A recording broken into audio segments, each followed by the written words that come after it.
And I saw for myself flying over Sawat Valley, hotels which were built in the middle of riverbed. They were completely demolished. I saw other important places in KP totally washed away by fast currents of water. The province of Sindh looked like Indus River flowing all over. So all in all, this was probably the most devastating flood I had seen in my entire lifespan. But then the government of Pakistan, along with our stakeholders and foreign donors, friends, they all came to our rescue, and it was a great teamwork.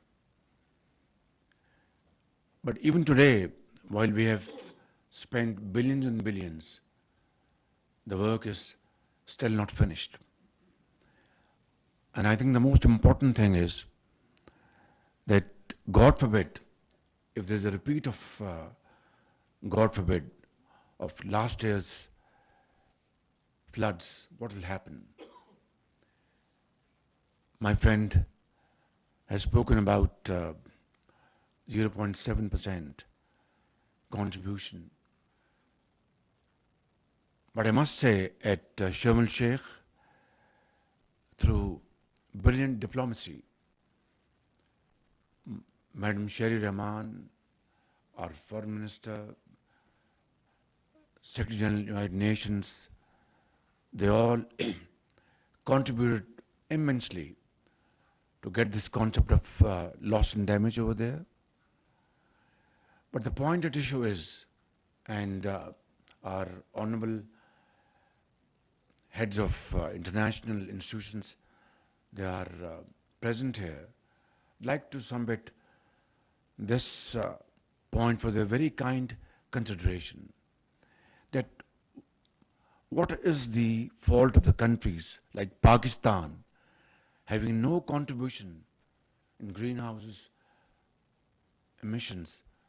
Our contribution is less than 1% probably, and yet we face this crisis of unknown consequences, and then suffer not for 1 year but for decades. This is something I think we need to really ponder over, because and then in the end of the day, we are granted loans to be paid back, and then granted loans again to be paid back. This is a vicious cycle, and this needs to be addressed to in its real perspective. So what is the solution? I think that is for this August Assembly, represented by great experts, great minds, to advise the government of Pakistan as to how to deal with this menace. Because just hoping that it will not happen will not work. I mean, if, God forbid, we have even a semblance of last year's devastation, what will happen? We are still dealing with IMF's program, which was stretched with great effort and support of our friends. And Sherry Rahman today took the hell out of us by scaring us what could happen, God forbid. Ladies and gentlemen, I would say that developing country like Pakistan needs hand-holding, because this debt trap is a death trap. We are scarcely able to meet our two ends together.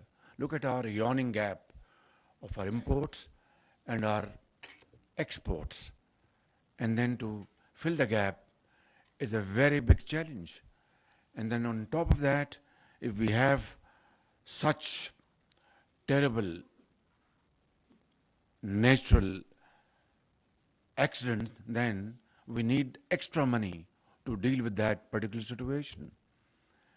I think this is the question we need to answer, and I'll plead with all of you to kindly think of it and come forward with solid recommendations which can then be implemented in letter and spirit.